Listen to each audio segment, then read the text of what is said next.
दोस्तों किसी ने सही कहा है कि भाई आप जैसे कर्म करोगे ना आपको फल वैसा ही मिलेगा यानी कि भी आपके कर्मों का फल इसी जन्म में आपको देखने को मिल जाएगा। और भाई ये कहावत जो है वो चिरथार्थ होती नजर आ रही है बॉलीवुड के सो कॉल कॉमेडी फिल्मों के बेहतरीन डायरेक्टरों में से एक यानी कि भैया डेविड धवन के साथ में। भाई उन्होंने अपने फिल्मी करियर का समापन कर दिया है ये बात कहते हुए कि भाई हम आखिरी फिल्म दे रहा हूं अपने बेटे के साथ जिसका नाम है जवानी तो इश्क होना है। और भाई है जवानी तो इसका होना है इतने ताम झाम के साथ सिनेमा घरों में रिलीज की गई चिल्ला चिल्ला कर बताते हुए कि अब सुनो सुनो सुनो गांव वालों सुनो डेविड धवन की आखिरी कॉमेडी फिल्म सिनेमा घरों में आ रही है। इसके बाद तुम्हें कोई दूसरी कॉमेडी फिल्म देखने को नहीं मिलेगी क्योंकि ये बेहतरीन कॉमेडी फिल्मों का डायरेक्टर अब इसके बाद कोई फिल्म नहीं बनाएगा। और भैया इस घोषणा के बाद पब्लिक ऐसा रिएक्शन देगी डेविड धवन साहब को उनकी इस फिल्म के लिए हम लोगों ने सोचा ही नहीं था। भैया 95 करोड़ के बजट पर बनी ये फिल्म बॉक्स ऑफिस पर आती है। इस फिल्म के लिए forcefully box office collection report बताया जाता है पब्लिक को। और पहले दिन हम सब ये देख रहे थे कि भैया कई सारे शोज खाली हो रहे थे सिनेमा घरों में, इस फिल्म के शो कैंसिल हो रहे थे। लेकिन उसके बाद भी इस फिल्म को लेकर ये खबर दे दी गई कि भाई वर्ल्ड वाइड इस फिल्म ने 58 करोड़ का बिजनेस कर लिया है। सोचो इस फिल्म की शुरुआत बॉक्स ऑफिस पर पहले दिन 9,081 शो के माध्यम से हुई थी जो कि पहले हफ्ते के खत्म होते ही घटकर कहां से कहां आ गई। तो भाई इन दिनों कलेक्शन कैसे बताया जा रहा है और क्या-क्या दिखाया जा रहा है ये बात तो हम सभी को पता है कि भैया बढ़ा-चढ़ा कर लोगों को बता दो कि इतना हुआ, उतना हुआ, बाद में जाकर पता चलता है कि जितना बताया गया था उसका 30% और कम कर दो, बजट उससे नीचे है।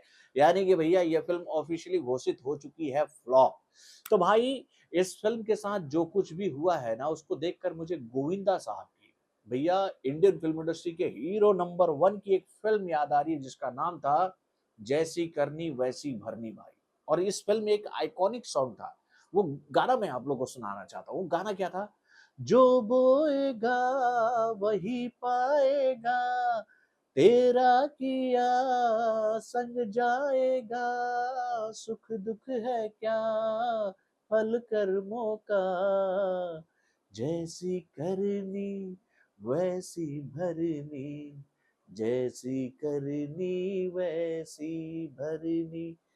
यानी कि भैया आप जो जमीन में डालिएगा ना उससे जो निकलेगा वो वही निकलेगा जो आपने बोया था। और भाई ऐसा ही हुआ है। पब्लिक ने बता दिया सो कॉल कॉमेडी फिल्मों के नंबर 1 डायरेक्टर को कि भैया आपका वजूद तब तक सही था जब तक आपके साथ में इन 3 कलाकारों का नाम जुड़ा था। जिसमें पहला नंबर था भाई इंडियन फिल्म इंडस्ट्री के हीरो नंबर 1 यानी कि गोविंदा का। दूसरा नाम था भाई लेजेंड कलाकार कादर खान साहब का। और तीसरा नाम था शक्ति कपूर का। इन तीनों ने आपके लिए ऐसा बेहतरीन काम किया था कि भाई इन तीनों की तिकड़ी ने आपको यहां से वहां पहुंचाया। और आप जब अच्छे दौड़ में आए तो भाई भूल गए जिन लोगों ने आपको खड़ा किया था। यार हाल फिलहाल में जब है जवानी तो इश्क होना है क्या जब इवेंट हो रहा था ना, ट्रेलर लॉन्च इवेंट, और इस फिल्म की जानकारियां पब्लिक के बीच में सार्वजनिक की जा रही थी, तो मैं ये देखकर हतप्रभ हो गया था कि भाई जिस बंदे ने डेविड धवन को एक नहीं 11 बेहतरीन फिल्में दी थी जिसमें से कई सारी फिल्में ब्लॉकबस्टर हिट फिल्में थी, उस इंसान को डेविड धवन ने अपने कैरियर की आखिरी फिल्म में बुलाना मुनासिब नहीं समझा। भाई मैं आप लोगों से ये बात ईमानदारी से कह सकता हूँ कि अगर डेविड धवन ने अपनी ये आखिरी फिल्म, ये जो वाहियात फिल्म आई थी ना, है जवानी तो इश्क होना है, इस फिल्म में गोविंदा होते ना, भाई ये फिल्म हिट हो जाती। लिटरली इस जोड़ी की वजह से ये फिल्म हिट हो जाती। लेकिन भाई डेविड धवन साहब को ऐसा लग रहा था ना कि भैया देखो पब्लिक अब नहीं समझती है सब कुछ, हम जो कर रहे हैं वही सही है और हमारे मुताबिक पब्लिक रिजल्ट देगी। आपको पता है गोविंदा ने डेविड धवन साहब को उनकी कैरियर की जो पहली ब्लॉकबस्टर हिट फिल्म थी ना, दी थी ना, उस फिल्म का नाम क्या था पता है? 16 और शबनम, जो कि 1993 में आई थी, जिसका टोटल बजट था 2 करोड़ और इस फिल्म ने कमाया था 11 करोड़ मेरे भाई। उसके बाद गोविंदा ने उनकी कैरियर की जो दूसरी ब्लॉकबस्टर हिट फिल्म उनको दी थी ना, वो फिल्म थी आंखें। भाई जो कि 1994 में आई थी, जिसका टोटल बजट था 2.5 करोड़ और भाई इस फिल्म ने कमाया था 25 करोड़ रुपए मेरे भाई। देन उसके बाद गोविंदा ने डेविड धवन साहब को जो उनकी कैरियर की तीसरी ब्लॉकबस्टर हिट फिल्म दी थी ना, वो फिल्म भी 1994 में ही आई थी, जिसका टोटल बजट था 3.5 करोड़ और इस फिल्म ने कमाया था 17 करोड़ रुपए मेरे भाई। उसके बाद गोविंदा ने जो डेविड धवन साहब को चौथी ब्लॉकबस्टर हिट फिल्म दी थी ना, उस फिल्म का नाम था कुली नंबर 1, जो कि भैया आई थी 3 करोड़ एक 10 लाख के बजट पर और इस फिल्म ने कमाया था 21 करोड़ रुपए और ये फिल्म आई थी 1995 में। उसके बाद गोविंदा ने डेविड धवन साहब को जो उनकी अगली ब्लॉकबस्टर हिट फिल्म दी थी ना, उस फिल्म का नाम था साजन चले ससुराल, जो कि 1996 में आई थी, जिसका टोटल बजट था 4 करोड़ और इस फिल्म ने कमाया था 25 करोड़।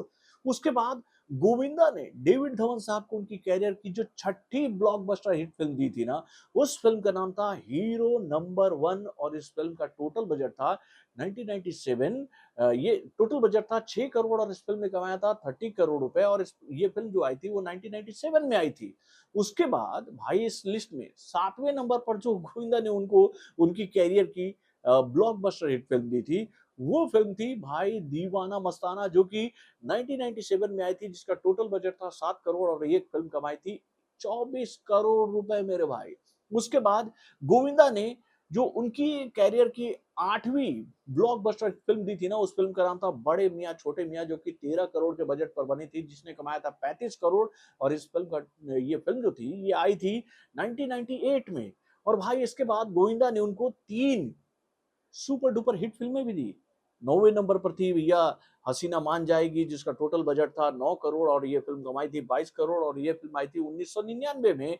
उसके बाद भैया 10वें नंबर पर गोविंदा ने जो इनको सुपर डुपर हिट फिल्म दी थी, वो फिल्म था जोड़ी नंबर 1, जो कि 12 करोड़ के बजट पर बनी थी और इस फिल्म का जो टोटल बजट 12 करोड़ के बजट पर बनी थी और इस फिल्म ने जो कमाया था वो था 34 करोड़ और ये फिल्म 2001 में आई थी। और भाई 11वें नंबर वाली जो फिल्म है, उस फिल्म का नाम था पार्टनर, जिसमें सलमान खान और गोविंदा एक साथ नजर आए थे और इस फिल्म का जो टोटल बजट था वो था 24 करोड़, जिसने कमाया था 104 करोड़ और ये फिल्म आई थी 2007 में।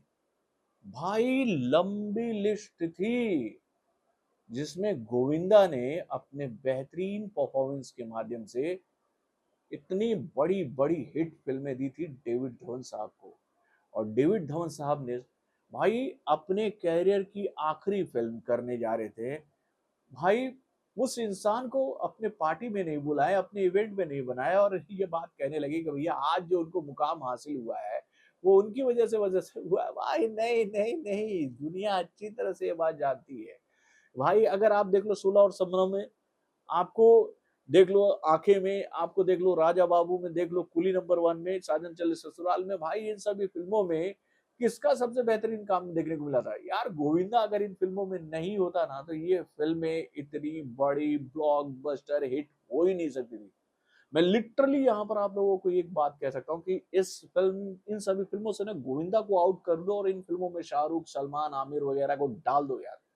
किसी में इतना हिम्मत नहीं था कि जो काम गोविंदा ने करके दिखाया था ना इन फिल्मों में, वो दिखा पाते। और आज भी गोविंदा के अंदर में वो पोटेंशियल बचा हुआ है, लेकिन पता नहीं क्यों बॉलीवुड के बड़े बड़े मेकर उस हीरो को भूल गए, जिसकी रीच भैया शहरों से लेकर गांवों तक थी मेरे भाई। भैया जितना यहाँ पर लोग आज गोविंदा को जानते हैं ना, मैं गांव की बात कर रहा हूँ और इस वक्त मैं बिहार के सुदूर इलाके में हूँ, यहाँ पर गोविंदा का नाम लोग आज भी इज्जत से लेकर कहते हैं कि यार क्या फिल्में बनाते थे गोविंदा और मिथुन। मिथुन दा का भी वही रिच है और ये रिच ना आज तक बॉलीवुड के किसी दूसरे कलाकार को हासिल हुआ ही नहीं है। लेकिन क्या कहें, जो बोएगा वही पाएगा, तेरा किया तेरे संग जाएगा। और भाई पब्लिक ने दे दिया मैसेज कि गोविंदा नहीं तो डेविड धवन नहीं।